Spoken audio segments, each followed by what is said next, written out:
All right, ladies, we are live. Hi, everyone. Happy Tuesday afternoon.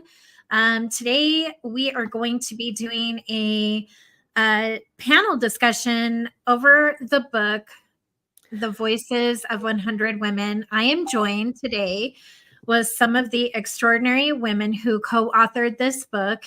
And we're just going to do a little bit of a deeper dive into the book and some of the chapters that were written. So before we do that, I just want to take some time and let the ladies introduce themselves to you, tell you a little bit of background on them before we go into this discussion today. So let's start with Cassandra.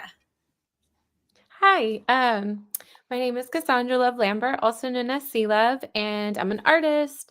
I'm a coach for moms and women who have gone through trauma, specifically abuse. I help them transform their pain into power. Mhm. She's like, mm-hmm. Yep. Yeah, we do all the nitty-gritty things. It's like when talk therapy isn't enough and you're still feeling the intensity and reactions in your body, it's time to release it somatically. And I'm the person people come to when they just hit that wall and they're like, this isn't enough. I need something more. This is the person I've been trying to get an appointment with that I can never keep my appointment. Yes. Um, all right, so let's go to Yadi. Hi, everyone. Woo-woo.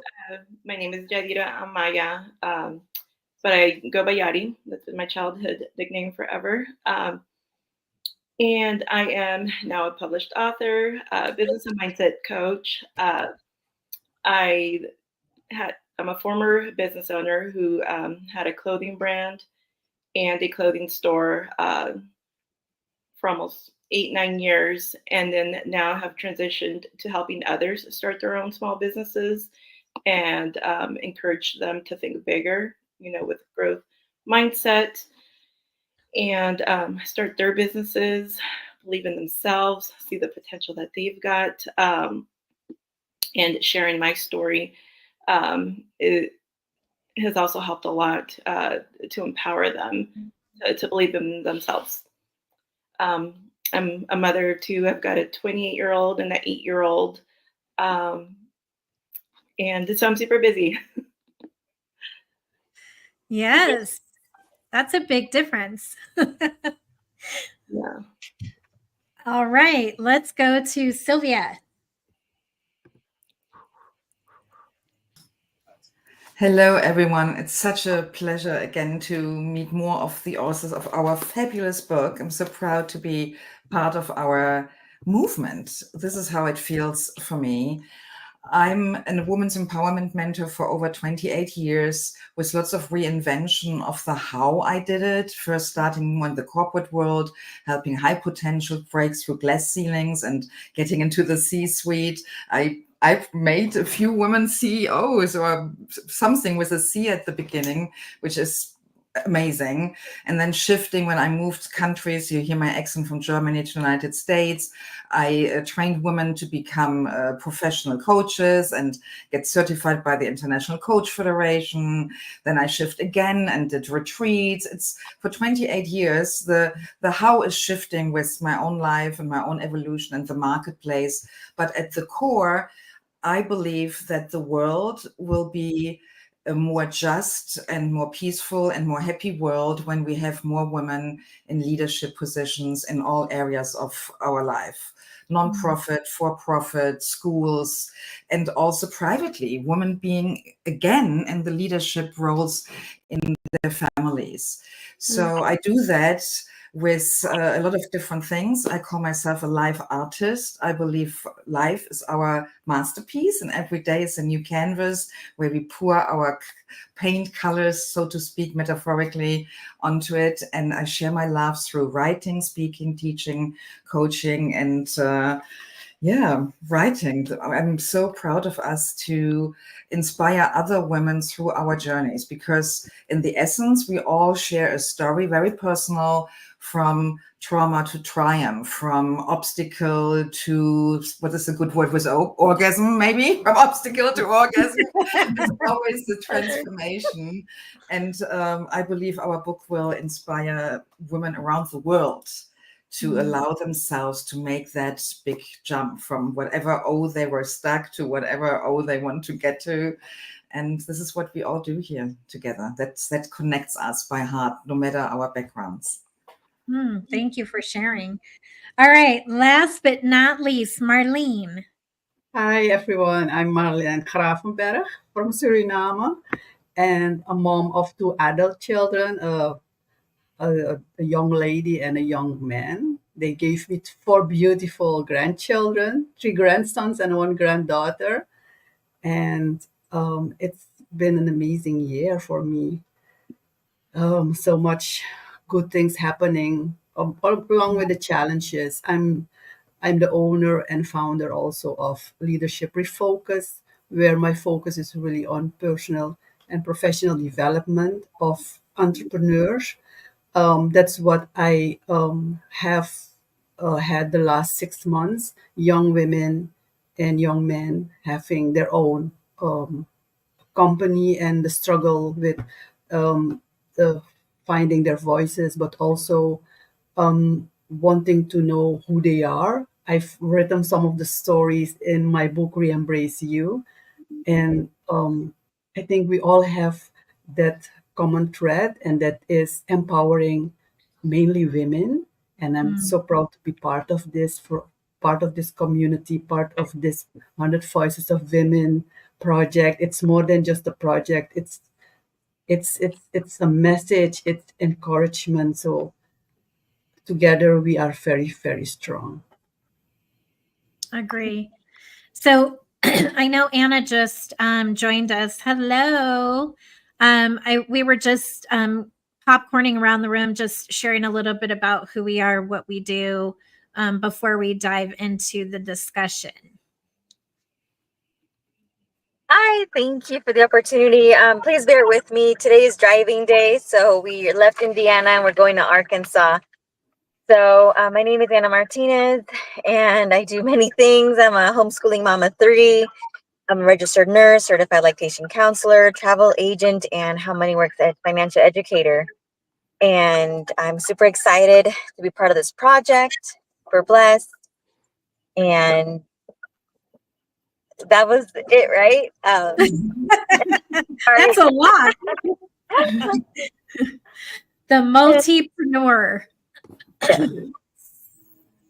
So I wanted to give a little bit of backstory of what the project is. So last year and part of this year, we created the Voices of 100 Women.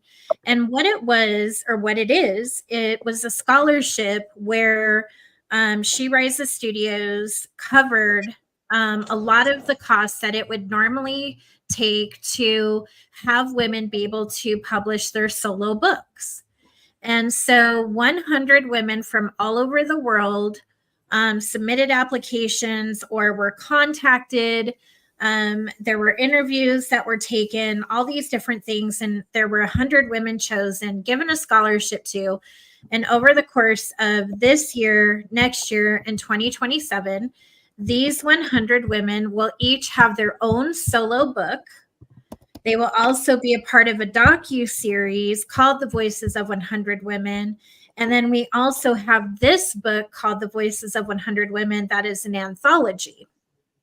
And so it's a really big project. It's meant to be ever going because all women have a voice. We don't always use it. And sometimes we do when we shouldn't. And it's like this combo of things. Women are very intellectual, very talented, very unique, very gifted. Some consider us to be emotional. Sometimes we are. We're all of these incredible things. But the reality is that there's been this tone through this project, and that is everyone has a voice, and that there is love in this project. And so that's what I wanted to talk about today, is how this book has brought together, perfect strangers from all over the world together, to unite their voices and talk about love, collaboration, cultural differences that really don't need to exist. Because the reality is there's abundance, there's all these different things that we can really hone in on through our voices and when we unite. And so that's what I wanted today's discussion to be about. And anyone who wrote in this book, no one person's chapter is the same. They're all different perspectives, all different women from all different parts of the world, which makes it unique because these voices make a difference. And everyone talked about something different within their chapter. So, with that said, I'm going to shoot it back to Cassandra. And I was hoping you could share a little bit of how the journey's been in writing the book, becoming a solo book author, and what you wrote in this particular chapter for this book. Yeah. So writing my solo book, I'm almost done with the final edits. I found it to be really healing, but also very like hard emotionally. I'm just like revisiting like all the traumatic memories and things. And it's almost like going on the like I'm going on the journey with myself through it all and through all the transformation and stuff. So it's been also very empowering because as a child, I didn't have the courage to go to court to put the person who molested me in jail. He ended up dying an awful death anyway, so good thing with karma, right? Really painful disease, but I've always struggled like with my voice. So this year has been all about like reclaiming my voice as a woman and allowing that little girl to have a voice. And the first part was this book, and then I'm also working on speaking. And then in this particular book with everyone else, I took pieces of my lifelong story and I put it in here. And the part that I chose was the moment like I was headed to the hospital to get an abortion, and I didn't want to get the abortion. Like I called the guy, and like I was really scared. I didn't have support from my family. I was going to SF State, and he was like, "I don't want anything to do with you or any child." Blah blah blah blah. And so I went through with it, and a part of me died on the table that day. And it really took me on this journey for a decade of just like thinking I was getting my power back, but I wasn't through a particular job. And the story leads to it kind of goes full circle to where I did become a single mom 10 years later. And I did say yes and go down a new path. And so it goes on this whole like circle path of transformation. And I really wanted to just guide people like through like the darkness to the light. So, when you are sharing your story, how you are today, how many other women do you think have been through something similar?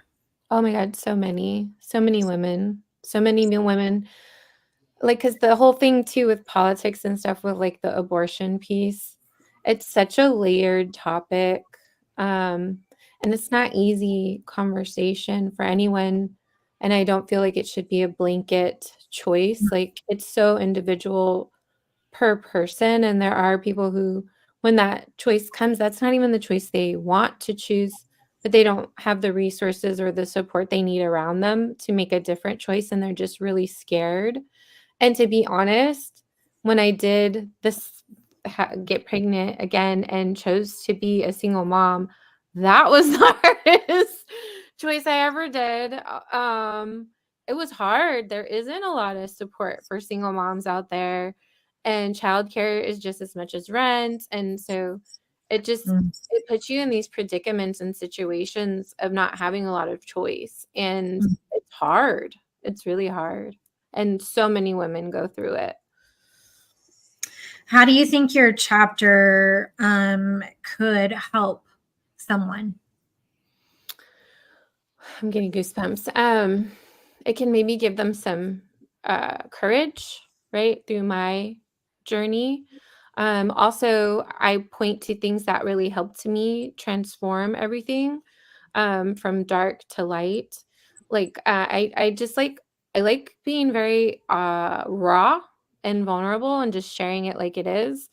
Um, and I even talk about how that abortion and how that man was, because he was also cheating on me and he wasn't a great dude at all.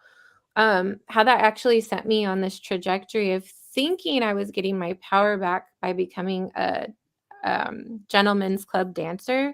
Like I fell into that trap of thinking that that was getting my power back, but really it just kept reinforcing the trauma from being sexually abused in childhood. And so, like, I just feel like this is a story that so many women relate to, because when I was in that industry, it was killing my soul. I hated being there. I used alcohol to get through my days. So did all the other women there. And I would talk to them, and they also had childhood stories of abuse or being in abusive relationships and feeling like they didn't have a choice. So I just feel like if someone can learn through me and my experiences and get that little light of hope, I know it will touch people, especially if they are also in that space and lost, and confused, and don't know what to do, and don't have the support they need in their life. Well, thank you for being so open and sharing. All right, so I'm going to go to Anna. Can you kind of tell me your experience in the journey of writing in this book, and a little bit about your chapter and how you think your chapter can help someone? Yes, of course. So for my particular chapter, I know I signed up because the project called to me, but I hadn't had a specific story in mind. And then as it happened, I wasn't, my partner and I were going through a rough patch in our relationship. We're supposed to take this trip to Cancun together. I ended up going alone to kind of rethink, reevaluate things. Things kind of got out of hand. I made a lot of dumb mistakes. And as a travel agent, you would think I would know better. But I think because I was a travel agent, I was overconfident. Like, oh, if anything happens, I have all my documents on the Google Drive. Basically, I ended up losing everything on this trip. I lost my passport. I lost my money, cell phone, everything over just a lot of silly mistakes. But even so, my biggest worry at that point was, how was I going to fly back to the United States to be with my family, to be with my children? And it's, so I kind of talk about that particular story and how I was feeling.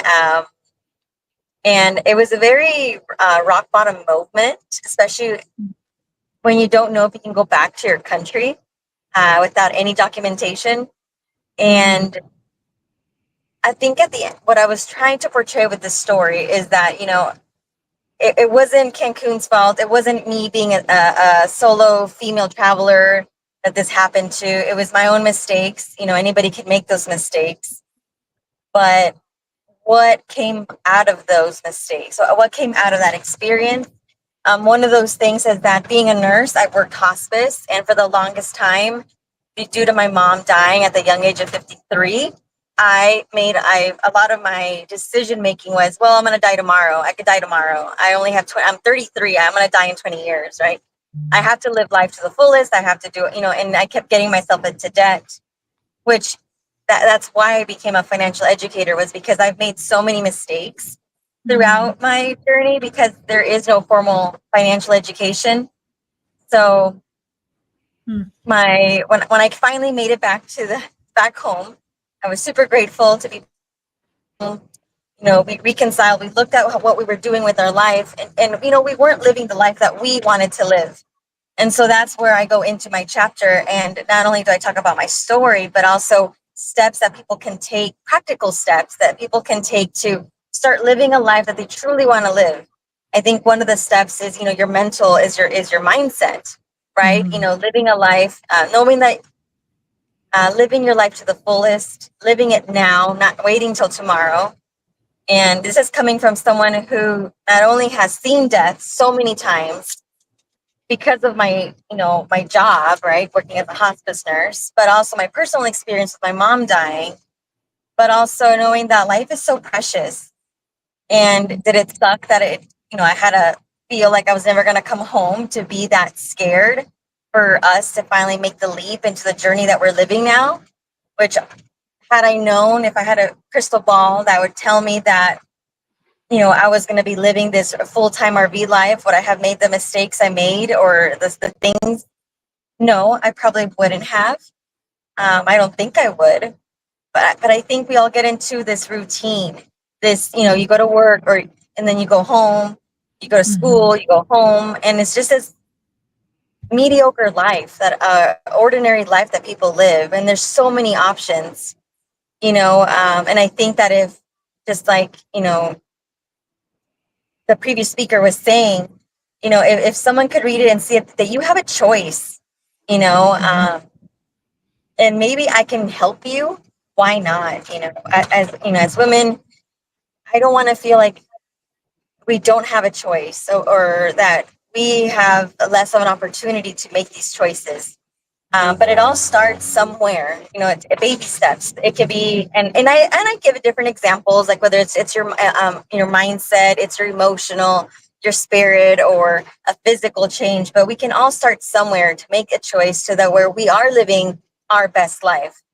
And it all starts with a baby step into that right direction. I think I even, I think I mentioned a little bit of finances here, a little bit of travel here, but just, we owe that to ourselves. We're all worthy of living a life that we want to live, no matter what mistakes we've done in the past. It's never too late to start living that, to turn our life around. It's not too late.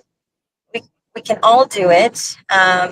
Yes, there's going to be obstacles, and let's use our vulnerable moments, those let's use those past trauma to help us. Those things didn't happen to us, it happened for us, so that we can hopefully set an example for others and be there for them as well. So I hope I can relate that through the story, or even with the practical tips I give, so that whoever can or is reading it can start making those steps towards the life that they want to live, a life that they thrive. Thank you for sharing. All right. Yadi, how has this experience of you writing in the book been for you, and for your chapter? How do you feel your chapter has helped, or can help, or will help someone? Yeah, well, for me, the chapter that I wrote in the book was a summary of, it summed up my life, very brief. And writing my solo book, I go into a lot of detail about probably the most impactful times of my life. And I did a lot of healing before I started writing my book. For the last few years, I've worked on the healing, on the forgiving. And what writing the solo book has brought out are other things. I've got a very traditional Mexican family who there's a lot of secrets that I'm not trying to share, but I do want to share my story without hurting anyone.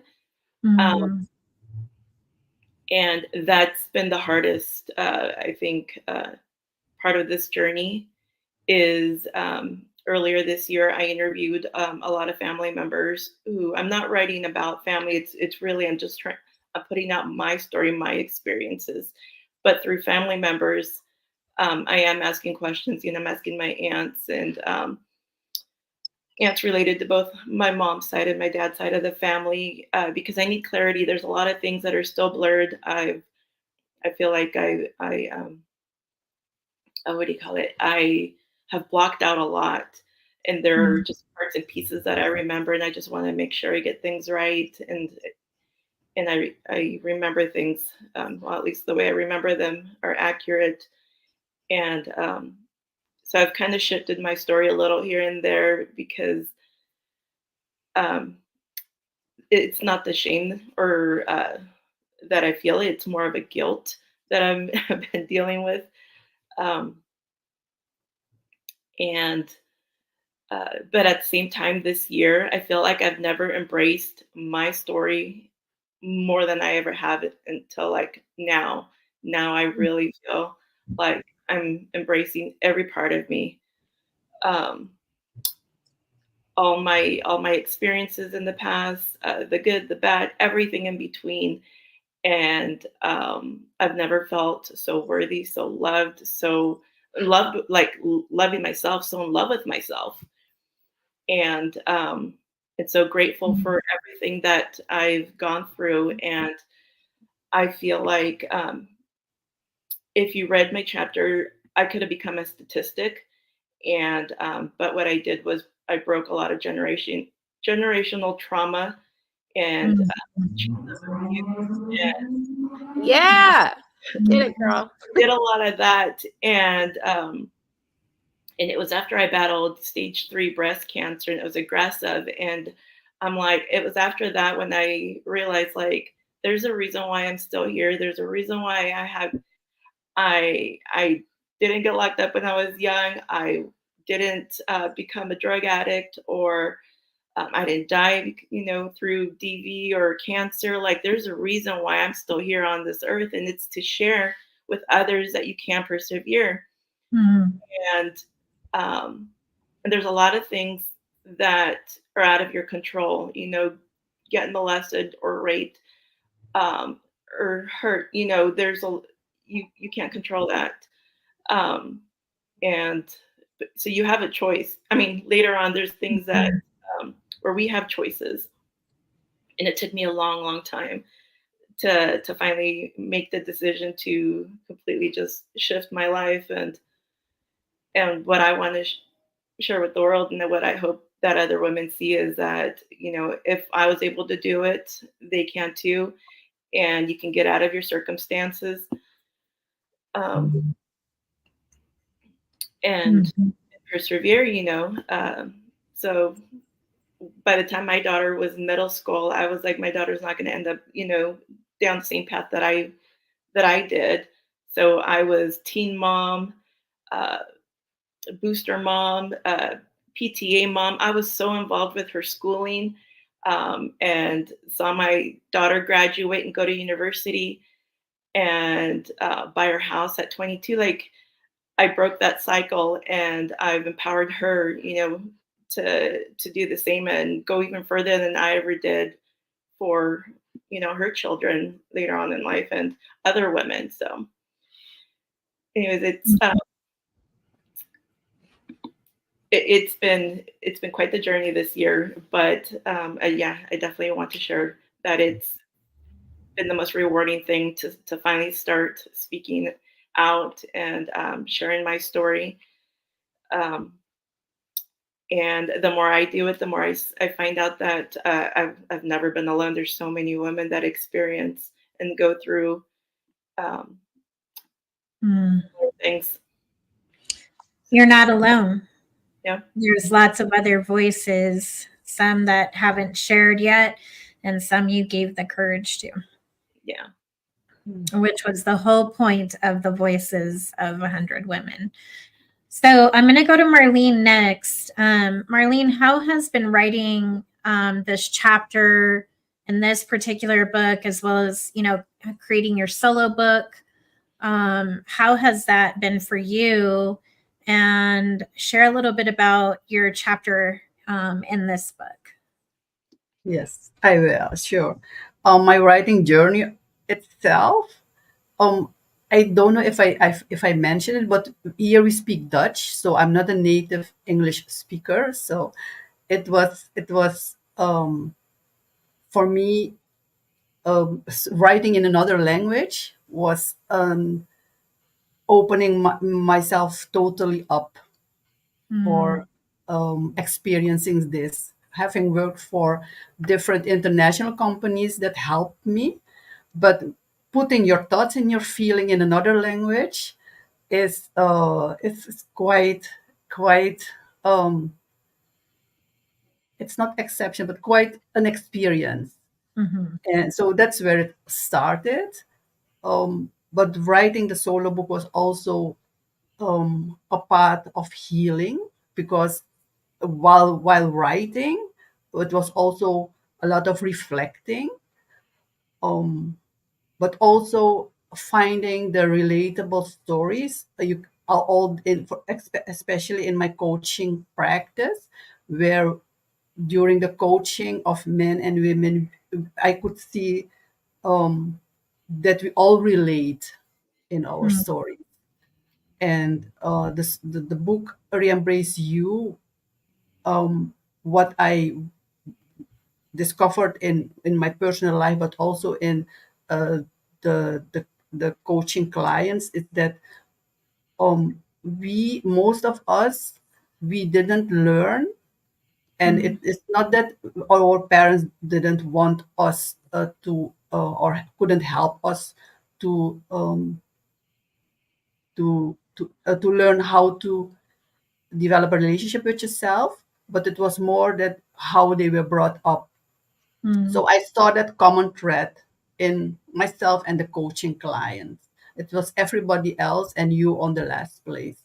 So as I mentioned, it was reflecting, but also learning, healing. And that's also the time I took to write a letter again to myself. I did it years ago. And while I enjoyed the writing of the solo book, and especially the last chapter, because it's called Welcome Home to Yourself. And when I finished that, really felt like I'm finally home. So that was the journey itself.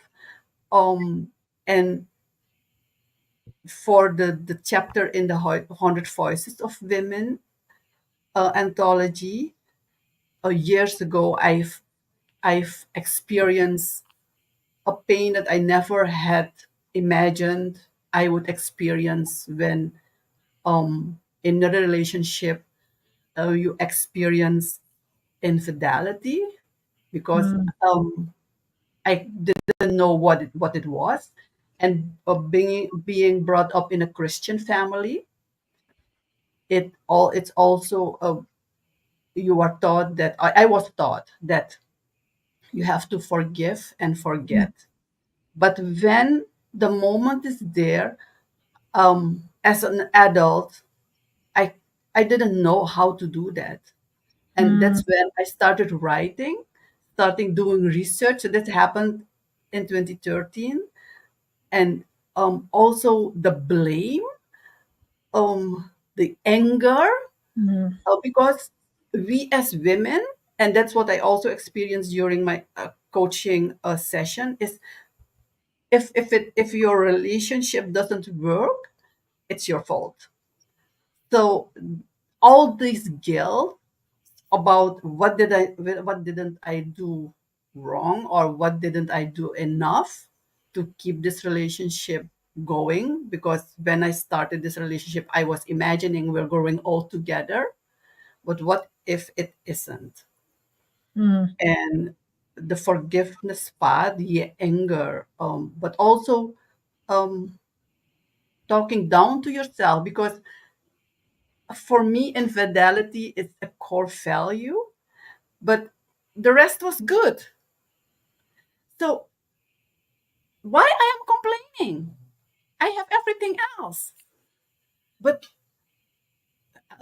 if you live by your core value, it will not be enough. All the rest will not be enough. And for me, it was going through a path of not feeling satisfied, but also feeling angry. Uh, and when at the year before I turned 50, I was at the crossroad. Like, is this the path I want to go for the rest of my life? Becoming an angry woman, or will I make the choice to choose for peace, but also the whole forgiveness thing? Because the emotion I felt, and being a Christian, I really yelled, talked, screamed to God, "What is this?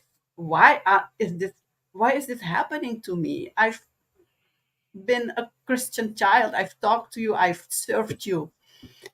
So all these emotions I write in my book, and when I um starting to write, I could see the whole process. So where it begins, the anger, and then the step where you face everything, because that facing and the fear, and in the end taking the step to um step out of this relationship for myself, Mm. um that was the hardest part. The fear to be alone, because we were taught you should be married, have children, grow old together.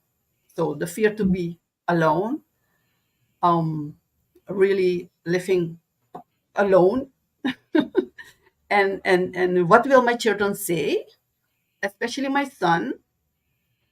So there were lots of things, and writing this down put a whole um, flow of in the perspective of forgiveness, Mm.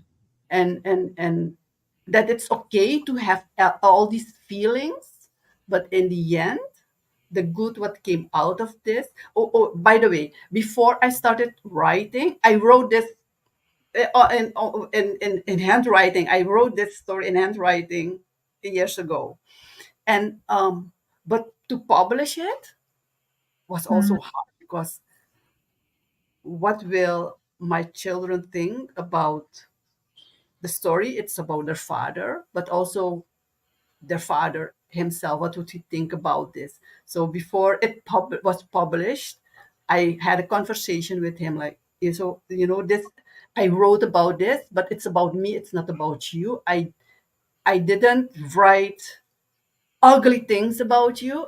I wrote about the process so he could be prepared. Mm.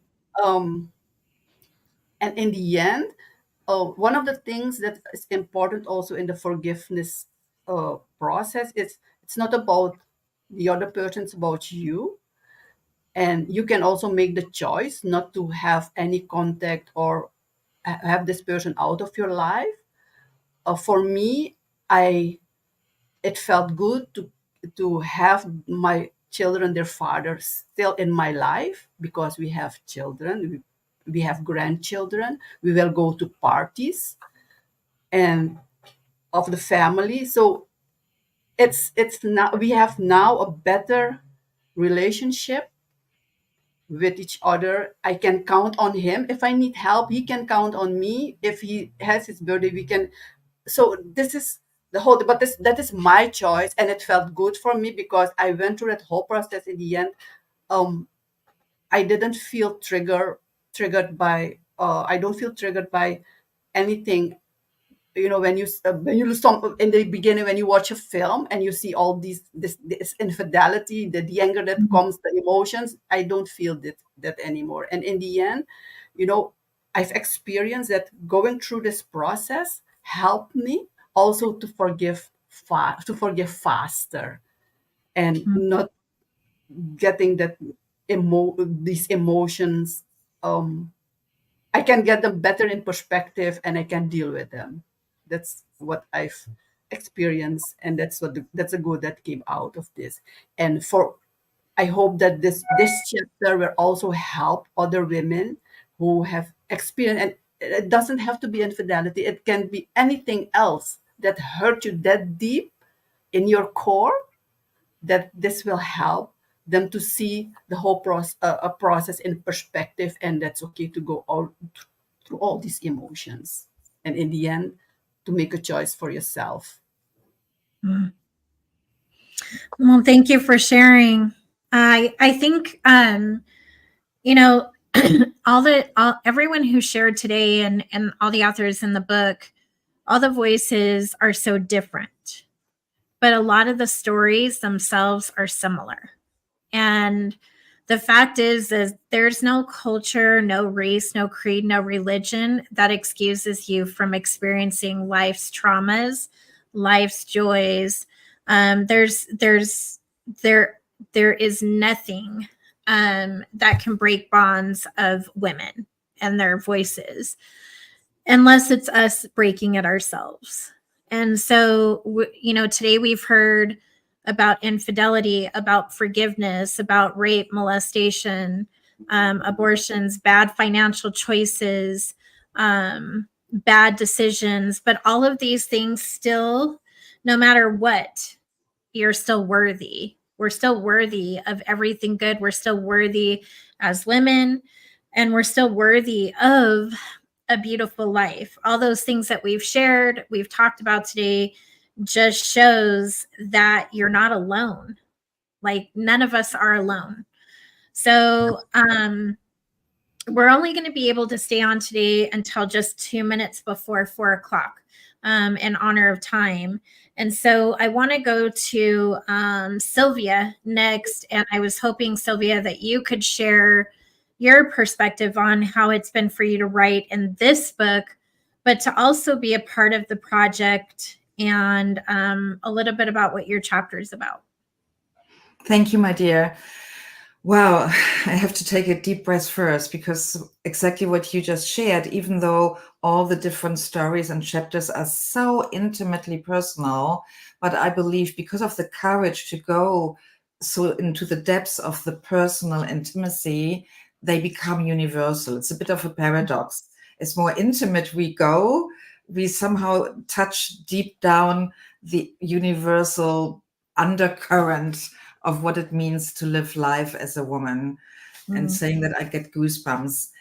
So for me this year, this is the fifth anthology. I wrote a chapter in with She Rises Studios this year.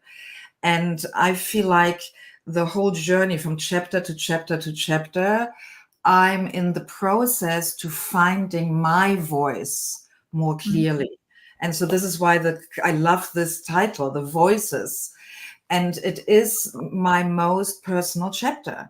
I started more academic and being the teacher and sort of hiding my persona behind the content I was teaching. And then I shared in another book a lot of complex research. And I'm proud about every chapter, yet there is a difference between sharing research or sharing from your own story.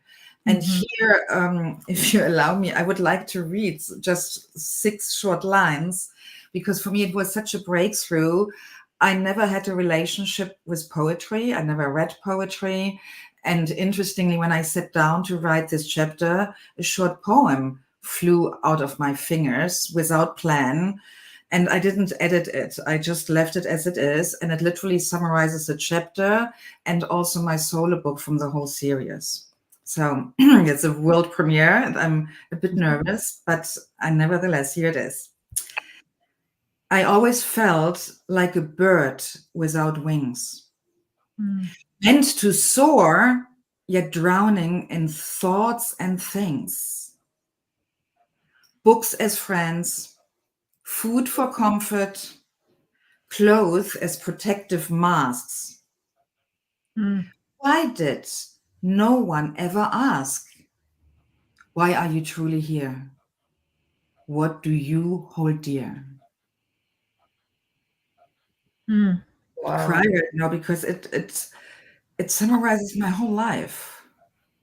And it summarizes the essence of that chapter. And then my forthcoming solo book, the painful gap between my inner world experience and the external world perception and story. The Sylvia Becker-Hill inside of me and the Sylvia Becker-Hill the world saw and the story made about me. And that gap at the beginning of my life triggered shame, because I first thought lack of confidence in me, that there must be something wrong with me, that I'm not experiencing what everyone else is saying or seeing or telling about me. And and the title of my chapter and my forthcoming book is Crazy Courage Charisma, because for a long time, for decades, I thought I'm going crazy. Because you think blue and everyone else tells you, no, it's red or green or whatever, but you see blue, it is crazy making, this disconnect between internal world and external world. And this is what I'm writing about. And I never allowed myself before this book to write so authentically, literally the stream of my thoughts while writing, thinking about the reader. Hey, beloved reader, are you still with me? Are you still reading this? Does this even interest you?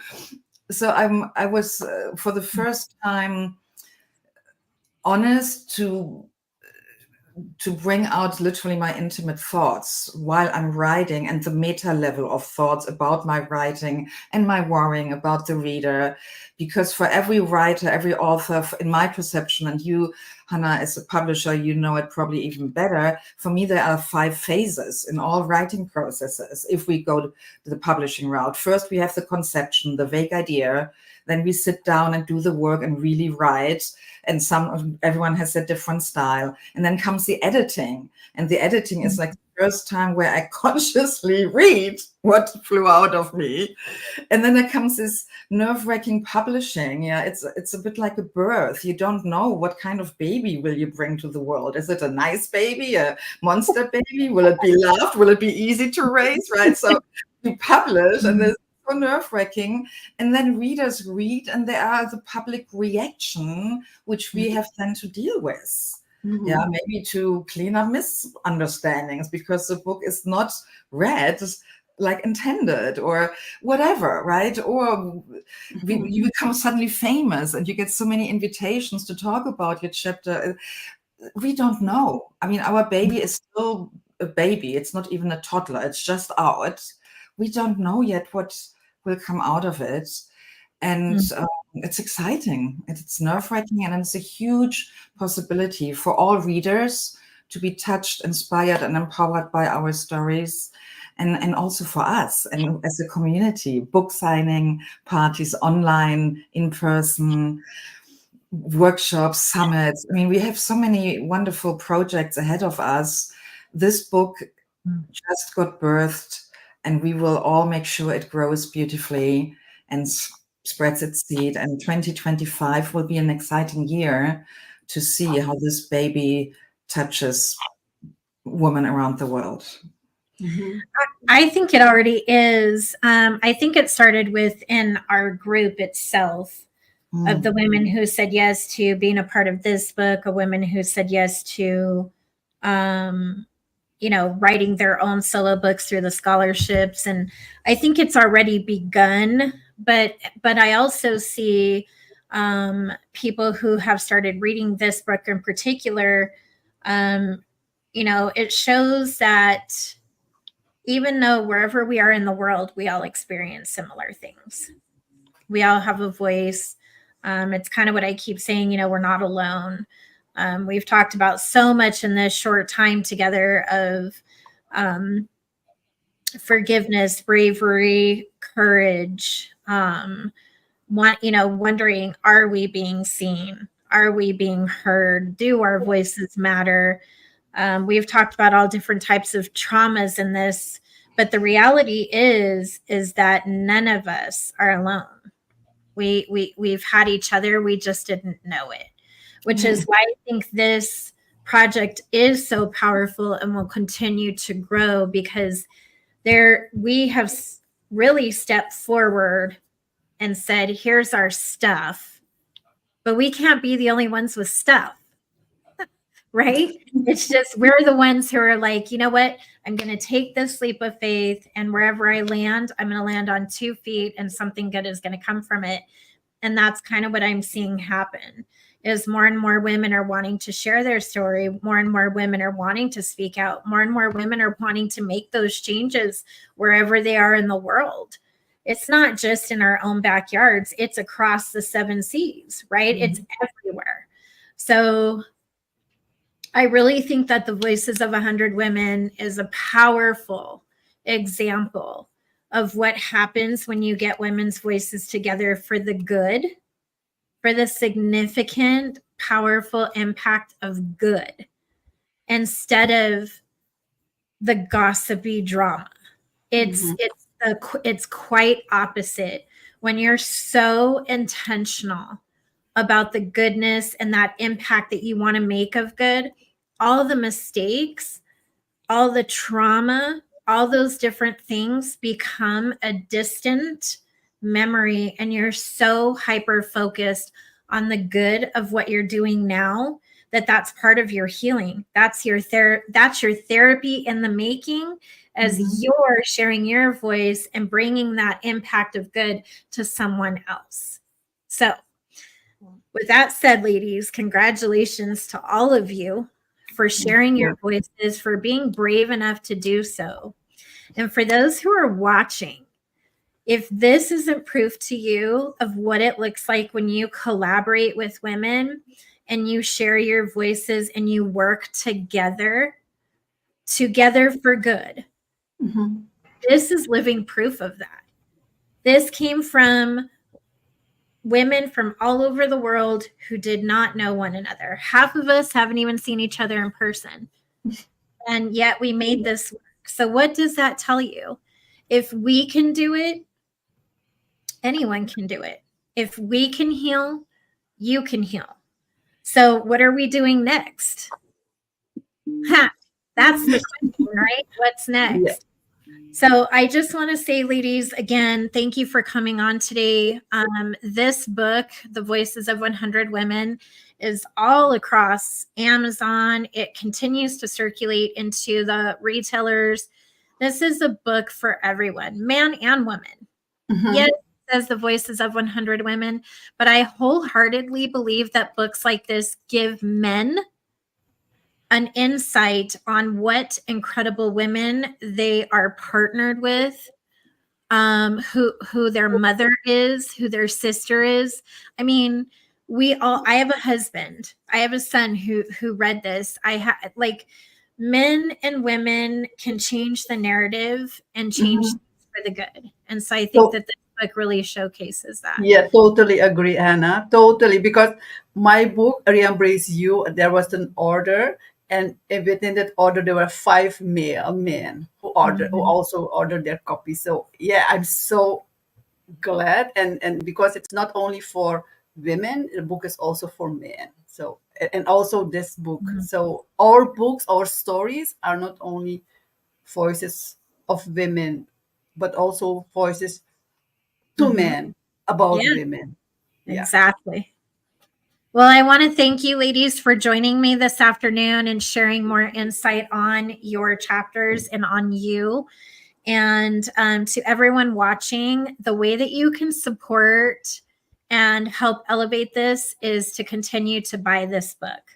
Gift this book to someone and just really continue to support each and every woman involved in this, just like they've supported you. Now it's time to turn that support around, buy these books, gift them to people who you absolutely know can read this, would love it, cherish it, and pass it on. So The Voices of 100 Women, and these are just a few of them, but these are powerful voices in this room. My name is Hannah Levis from She Raises Studios. It was great to be here with all of you ladies today. Congratulations. And until the next discussion, bye, ladies, and bye, everyone. Yeah, bye. Thank you.